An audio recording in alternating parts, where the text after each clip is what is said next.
Gagnant-gagnant, voilà l'état d'esprit dans lequel EDF entreprend son activité.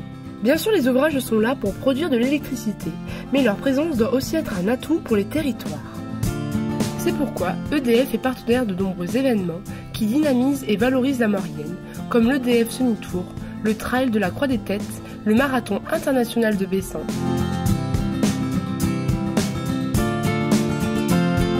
Le soutien à l'économie locale, c'est aussi, dès que les savoir-faire sont là, choisir des entreprises du secteur sur les chantiers des barrages.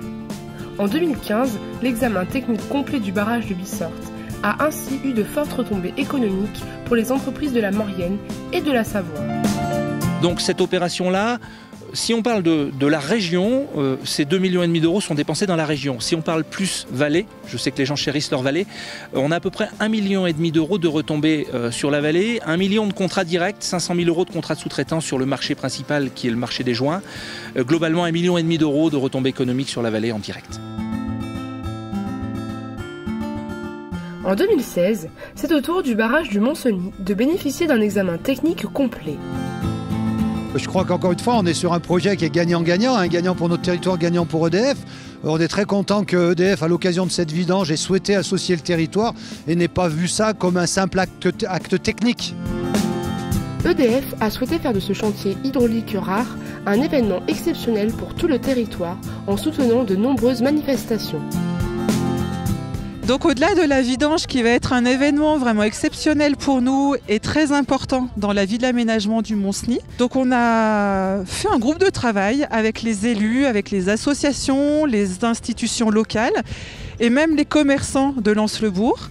La FACIM, la station de Valseny, enfin toutes les organisations qui avaient envie de faire quelque chose, de travailler sur ce thème pour trouver des événements et des actions qu'on allait dérouler en fait, pendant toute cette période-là, pendant tous ces 6 mois.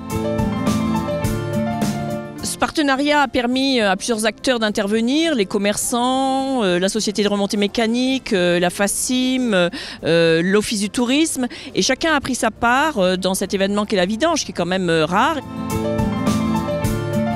Déjà, on a fait cette canopée des cimes qui permet de voir la retenue du Montcenis depuis un point de vue vraiment exceptionnel et qui nous permettra aussi au public qui s'y intéresse de voir la vidange qui va avoir lieu à partir du mois de mars. EDF sera également partie prenante de la Transmaurienne vanoise. En 2016, la course de VTT mettra en avant les ouvrages hydrauliques rencontrés sur le parcours. Ce même objectif pédagogique anime le projet proposé par la FACIM. Plusieurs actions vont être mises en œuvre, évidemment en partenariat avec EDF, et qui permettront à des publics divers de découvrir les aménagements hydroélectriques. 2 actions principales sont menées. L'une qui va permettre au public d'aller au plus près du plateau du Montcenis, après le col du Montcenis, en mars et avril. Le public pourra, en empruntant le télésiège de la Ramasse, suivre une balade et au cours de laquelle se raconter toute l'histoire du Montcenis, du passage, et bien évidemment les aménagements hydroélectriques vont être présentés. La deuxième action, organiser des ateliers destinés aux classes de CE, CM, classe de la vallée. On va travailler aussi avec la commune de Lens-le-Bourg qui va faire renaître, on va dire, cette fête du Montcenis. Donc on va travailler là-dessus avec les agriculteurs et on espère que ça va être un vrai événement local. Voilà. Pour ce qui concerne essentiellement la commune de Lens-le-Bourg, nous faisons un partenariat pour la fête du Montcenis qui aura lieu cet été, le 3e dimanche de juillet. À travers ces 7 projets, un programme particulier a vu le jour, l'Union des commerçants, qui organise un jeu de piste. Sylvie Filiol nous éclaire sur ce projet. Donc nous, en tant que commerçants, on s'est dit pourquoi pas refaire une rétrospective des anciennes photos de l'ancien lac. Donc on s'est mis en relation avec les amis du Montcenis qui nous ont proposé les photos. Ces photos, on les a fait retoucher, encadrer. Et dans chaque magasin qui participe à ce projet, donc une photo, il y a un jeu qui a été mis en place. A noter aussi un partenariat avec Moyenne Tourisme qui va développer un système d'affichage dynamique en quasi temps réel sur l'ensemble du territoire.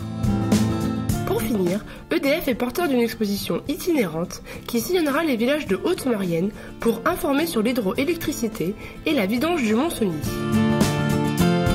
Comme tous les chantiers, le chantier de la vidange du Mont-Cenis est strictement interdit au public. Le site est bien sûr particulièrement dangereux en hiver et surtout les risques liés aux travaux sont très présents. C'est pourquoi EDF a noué 2 partenariats spécifiques pour permettre au plus grand nombre de partager ce chantier.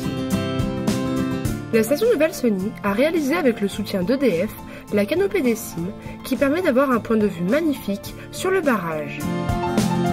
Alors aujourd'hui on a la chance d'inaugurer et de baptiser un magnifique ouvrage qui est la canopée des cimes qui se trouve ici sur le point culminant du domaine skiable de Valseny à 2800 mètres et qui nous permet d'avoir une magnifique vue sur les montagnes environnantes et particulièrement sur le secteur du Mont-Cenis, sur la zone de biotope du Mont-Cenis.